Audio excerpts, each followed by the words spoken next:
Comme l'a révélé Le Parisien samedi 7 janvier 2023, Claude Lelouch vient de mettre en vente le manoir de Tourgéville, Calvados, qu'il avait fait construire en 2010. Une maison de 635 mètres carrés, qui dispose notamment d'un terrain de 4 hectares et d'un golf privé, que le compagnon de la romancière Valérie Perrin espère vendre pour la coquette somme de 7,5 millions d'euros. Un joli pactole, qui lui serait bien utile pour produire son 51e film, La Folie des Sentiments, dont le tournage est d'ores et déjà programmé au cours de l'été prochain et la sortie en salle en 2024.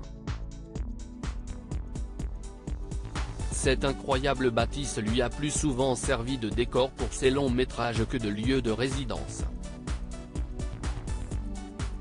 On a tourné dedans plusieurs scènes du film Les plus belles années d'une vie, avec Jean-Louis Trintignant et Anouk Aimée, mais aussi des passages de Chacun sa vie. Si est un décor que j'avais construit pour plusieurs longs métrages et pour en préparer un autre, je vais le vendre, avait-il notamment expliqué pour France Bleu Normandie, lors d'une interview accordée le 20 décembre dernier.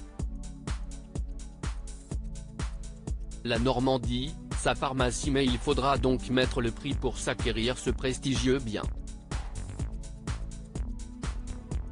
Car l'annonce signale en outre 5 suites luxueuses et chaleureuses de 30 à 55 mètres carrés chacune, une réception lumineuse de 200 mètres carrés et, au cœur de la maison, ainsi qu'une piscine atypique de 70 mètres carrés.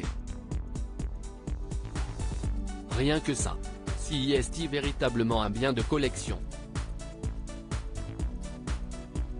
L'idée du manoir circulaire peut au départ dérouter les acheteurs, mais très vite la visite fait disparaître ces a priori et je ne vous cache pas que l'on a déjà des personnes intéressées par le bien. Les acquéreurs potentiels qui le visitent sont jusque-là souvent à la fois des amateurs d'architecture, de Normandie, mais aussi du travail de Claude Lelouch. Il faut dire que ces passions se rejoignent naturellement, a notamment déclaré le mandataire immobilier pour Le Parisien. Reste donc désormais à savoir qui deviendra le nouveau propriétaire de cette sublime demeure située en Normandie, cette région que le réalisateur octogénaire a souvent qualifiée comme sa pharmacie.